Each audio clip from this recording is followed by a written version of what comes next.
Hi, this is Risalotamin. I'm going to present the 6 papers of my survey. So first, examining the examiners. The proctoring software is used to confirm students' identity, monitor their behavior, and prevent access to unauthorized resources. Proctoring services claim that this is an effective tool to curb cheating. Yet, there are significant concerns about student privacy and increased test anxiety, and so we were motivated to research student perceptions of online proctoring. However, 60% students agreed it would still be possible to cheat during an online proctoring exam. Our results suggest that students understand and challenges faced by their educational institutions during rapid transition to remote learning, as shown by the 41% of the student respondents who reported that online exam proctoring was a reasonable trade-off between personal privacy and exam integrity. Our work suggests that even though technologically advanced proctoring services are available, it does not mean that they are either necessary to curb cheating or sensitive to students' personal privacy. Next, challenges and threats of mass telecommuting. Many organizations are now moving to a hybrid work from home situation, and many are also moving to a permanent work from home situation. So if there has been an increase in cyber attacks as a result of telecommuting, then we need to understand what exactly are the challenges. We conducted semi-structured interviews with 14 male and 10 female, and age range from 19 to 64 years old. We are going to give an overview of our finding. We discovered 4 major challenges that participants experience while working from home. The first one is technological challenges, and this has to do with the use of technology with telecommuting, and this could lead to a compromise to participant security and personal privacy. We also have human challenges, and this refers to the verifying limitation or capabilities of humans. For instance, people that were working from were not tech savvy, and so they did not know how to work from home effectively. Another finding is organizational challenges, and this has to do with the fact that telecommuting violates work policies, and so organizations did not even any work from home guidelines for people to work from home with. Also, we have environmental challenges, and this has to do with the fact that a lot of people are working from their personal space, and this comes with his own set of challenges. The key takeaway is a dilemma of maintaining privacy, security, and safety while working from home.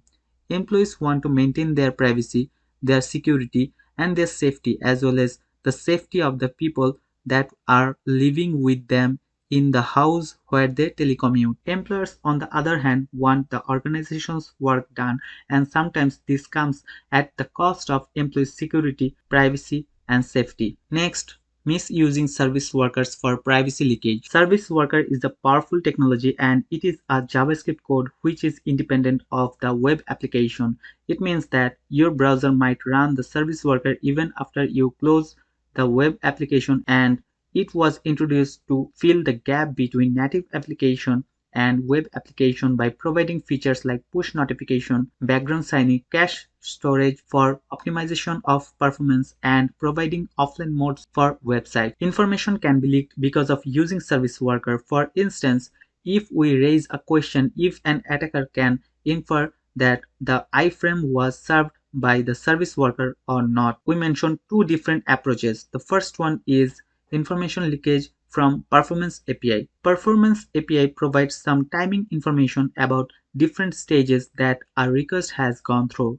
For example, we assume 2 different browsers where one uses service worker. Using the Performance API, we can see without service worker, worker start will always 0, and if service worker used in browser, then we see next hop protocol will always remain blank. From here, attacker can figure out where website use service worker and which is not. We can automatically identify suitable resources to use for our attack also. Attacks can be happen because of improper isolation of service workers in browsers. Next, adversarial attacks on speaker recognition systems. Adversarial attack can be happened in speaker recognition system. In this paper, Our key question is if adversarial attack is practical on speaker recognition system or not. We answered this question by proposing an attack called Fake Bob.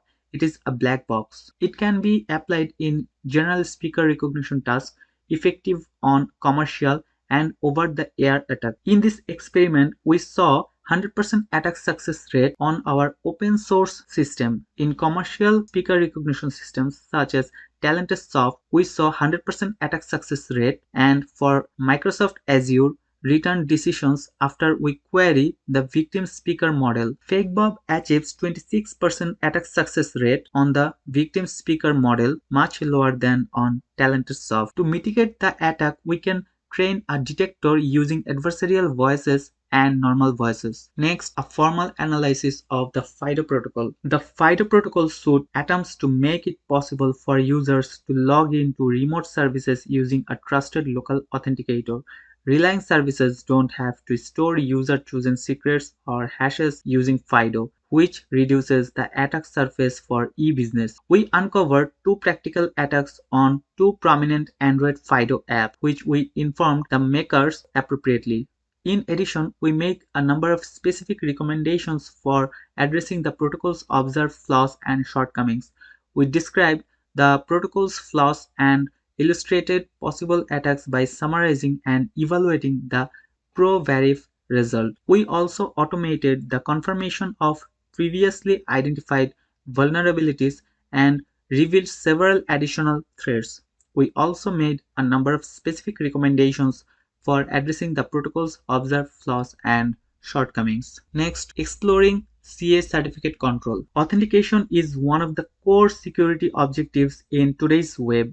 In the simplest case, web clients and servers can directly authenticate through some challenges and response protocol. However, in the practice, due to the scale and complexity of the modern web application is delegated to certificate authorities, also known as CAS. CAS performs server identity verification and then use CA certificates to sign a leaf certificate that vouches for the identity of a server's public key. We create FIDES, a system that models and clusters CA operational activity in order to discover CA certificates that are subject to common operational management. We discovered 241 CA certificates with CCADB labels that differ from those used by the CA. In addition, FIDES automatically categorized 651 CA certificates that were not listed in CCADB. In conclusion, we can see similarities between the first two papers where we discussed privacy issues of users. We can see how technology can be misused by service workers, speaker recognition systems, and FIDO protocol. Also, we see some lackings in CA certificate that we try to reduce. Thank you.